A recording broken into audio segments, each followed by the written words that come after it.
दोस्तों, हम में से सभी अमीर बनने का सपना देखते हैं। इस सपने के पीछे हम अपनी पूरी ज़िंदगी लगा देते हैं और हर एक आदमी जो ये सपना देखता है उसको पाने के तरीके कुछ उसके ऐसे ही होते हैं जैसा उसने अपने बड़ों को करते देखा है। एक high paid job, luxury vehicle, बड़ा सा घर, ये सब चीज़ उसकी प्रायोरिटी होती है। पर अगर मैं कहूँ कि ये तरीका ही गलत है, हम अक्सर अपने सपनों को अचीव करने के लिए उनकी सलाह मान बैठते हैं जो खुद इस सपने को पूरा नहीं कर पाए। लेकिन अब सवाल ये उठता है कि फिर हमें क्या करना चाहिए? हम अपने सपनों को कैसे हासिल कर सकते हैं? आपके ऐसे ही कुछ सवालों के जवाब ढूंढने के लिए मैं लेकर आई हूँ आज की book summary, the rich dad poor dad की। नमस्कार दोस्तों, मैं शिवाली सिंह आपका स्वागत करती हूँ आपके अपने यूट्यूब चैनल जिसका नाम है द बुक बॉय टॉक, जहाँ हम बात करते हैं पोइट्रीज़ की, बुक समरीज एंड रिव्यूज़ की और उनके ऑथर्स की।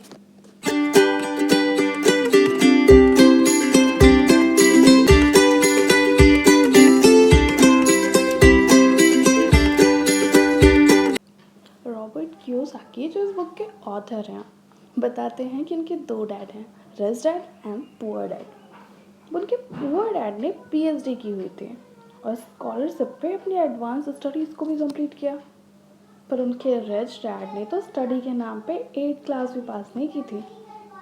फिर भी पुअर डैड हमेशा लाइफ में स्ट्रगल करते रह गए और रिच डैड वो अमेरिका के मिलियनर्स में से एक थे। पुअर डैड मरते वक्त अपनी फैमिली के लिए बहुत सारे अनपेड बिल्स छोड़ के गए और रिच डैड मिलियंस की प्रॉपर्टी। उनके पुअर डैड हमेशा ये कहते थे कि हम ये चीज़ अफोर्ड नहीं कर सकते, हम वो चीज़ अफोर्ड नहीं कर सकते, हम ये नहीं ले सकते, हम वो नहीं ले सकते। पर रिच डैड ने ये कभी नहीं कहा और वो रॉबर्ट को भी यही कहा करते थे कि वो अपने आप से ये ना कहें कि हम ये चीज़ नहीं ले सकते, बल्कि वो अपने माइंड से ये पूछें कि वो इस चीज़ को किस तरीके से हासिल कर सकते हैं। रॉबर्ट जिन्हें अपना पुअर डैड बोलते हैं वो उनके अपने फादर हैं और जो उनके रिच डैड हैं वो उनके फ्रेंड माइक के फादर हैं। रॉबर्ट और माइक दोनों ही उनके पास पैसों के बारे में सीखने के लिए जाते थे और 9 साल की उम्र में रॉबर्ट ने तय कर लिया था कि वो अपने रिच डैड की बातों को फ्यूचर में फॉलो करेंगे। तो उनके रिच डैड के अकॉर्डिंग कुछ लेसन्स जो उन्होंने दिए थे रॉबर्ट को, वो इस बुक में आगे कुछ बताए गए हैं। फर्स्ट है fear and desires. Rich dad Robert को बताते हैं कि ज़्यादातर जो लोग हैं वो लाइफ में फियर की वजह से काम करते हैं। अब ये कैसे? मान लीजिए कि कोई कपल है, शादी के बाद वो अभी तक रेंट के रूम में रहते थे पर अब उनको घर की ज़रूरत महसूस होती है तो वो होम लोन की मदद से एक घर लेते हैं। फिर कुछ और सामान लेना उनके लिए ज़रूरी हो जाता है जैसे फर्नीचर और कुछ सामान घर का। उसके बाद उन्हें कार की ज़रूरत महसूस होती है।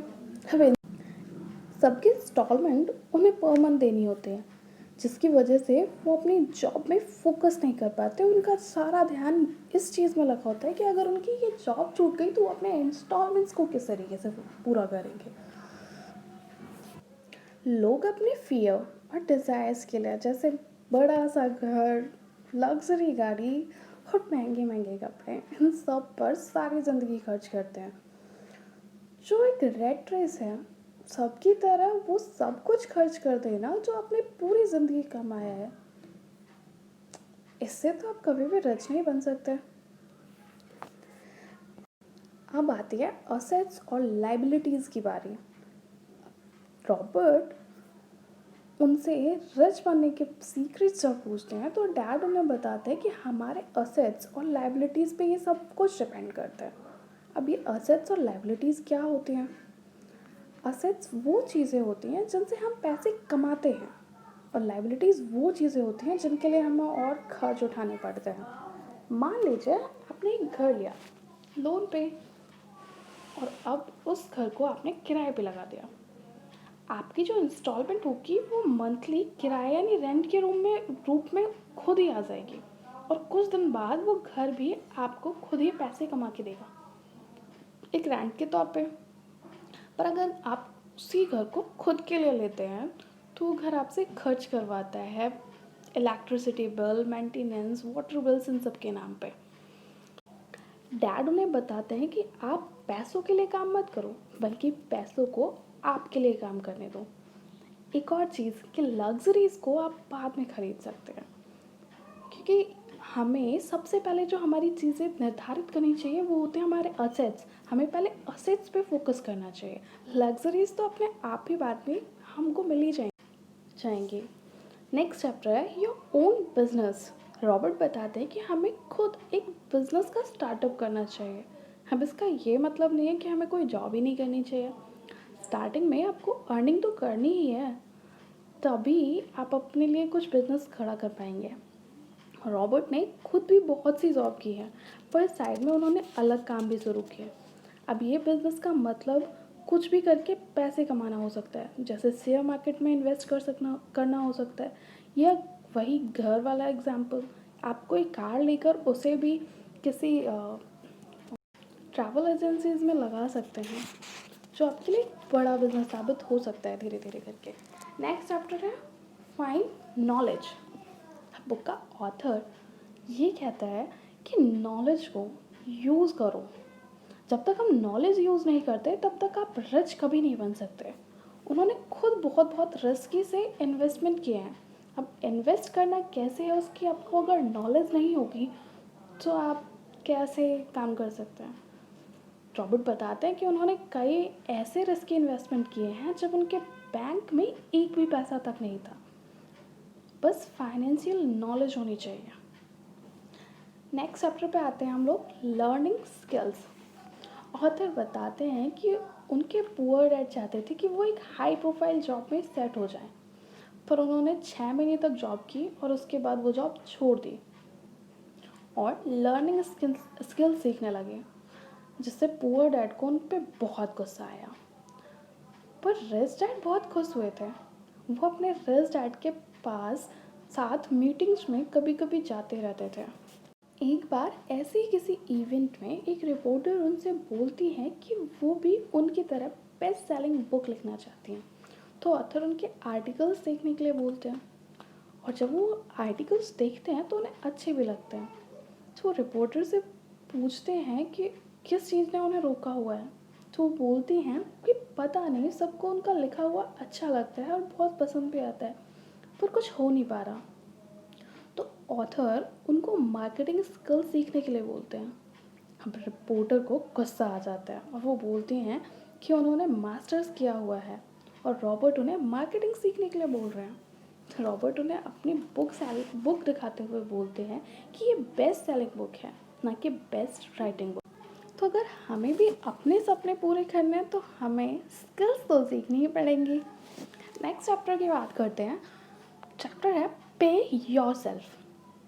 सबसे इम्पॉर्टेंट चीज़ क्या होती है, आप अपने लिए पे करना सीखें। ऑथर्स बताते हैं कि अपने आप के लिए पे करना मतलब लग्जरीज़ के लिए पे करना नहीं होता, बल्कि अपने असेट्स के लिए पे करना होता है।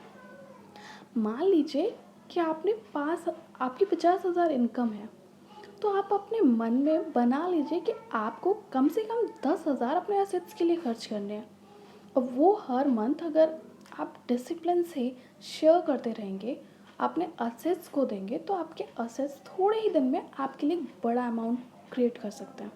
और इस अमाउंट से आप अपना असेट्स भी निकाल सकते हैं और अपनी लग्जरीज़ को भी निकाल सकते हैं।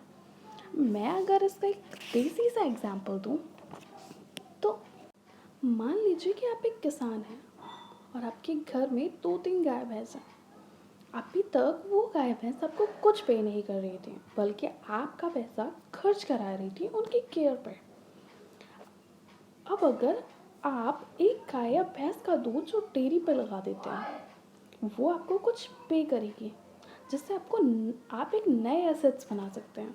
जैसे पहले उनकी हेल्थ और उनकी ज़रूरत की चीज़ों पे पैसे खर्च करना, और फिर जो भी पैसे मिलते हैं या बचते हैं उन्हें इकट्ठा करके और कुछ और पैसे जोड़ के आप एक और नई गाय भैंस ले सकते हैं। और धीरे धीरे इसी तरीके से आप अपने असेट्स को सेट करते जाइए, और इसकी मदद से आप एक अच्छा बिजनेस खड़ा कर सकते हैं, एक डेयरी चला सकते हैं, या फिर अपने मिल्क प्रोडक्ट्स को डेयरी पर लगा सकते हैं। ये आपका अपना माइंड है कि आप क्या बिजनेस करना चाहते हैं। नेक्स्ट चैप्टर पे हम आते हैं give and you shall receive. सीधे सीधे ये तो समझ में आता है कि अगर आपको कुछ पाना है तो उससे पहले आपको कुछ खोना भी होगा। रॉबर्ट भी यही कहते हैं कि अगर आपको कुछ पाना है, अगर आपको अपने सपने पूरे करने हैं, अगर आपको अपने ड्रीम्स पूरे करने हैं तो आपको उससे पहले कुछ देना पड़ेगा। जैसे हमने ऊपर देखा कि अगर हमें पैसा कमाना है तो उसके लिए पहले पैसा इन्वेस्ट करना पड़ेगा। तो ये थी मेरी आज की book summary the rich dad poor dad. और मैं आशा करती हूँ कि आपसे आपके सपनों की दूरी इस बुक समरी के थ्रू कुछ तो लगभग आइडिया लग के कम ही हुई होगी। और अगर आपको ये वीडियो पसंद आई हो तो प्लीज़ लाइक कीजिए, कमेंट कीजिए, शेयर कीजिए एंड सब्सक्राइब कीजिए। इन कमेंट बॉक्स में ये ज़रूर सजेस्ट किया कीजिए कि मैं नेक्स्ट पोइट्री या फिर बुक समरी किसकी लेके आऊँ, ताकि मुझे भी आइडिया कि मैं अपनी नेक्स्ट वीडियो किस चीज़ पे बनाऊँ।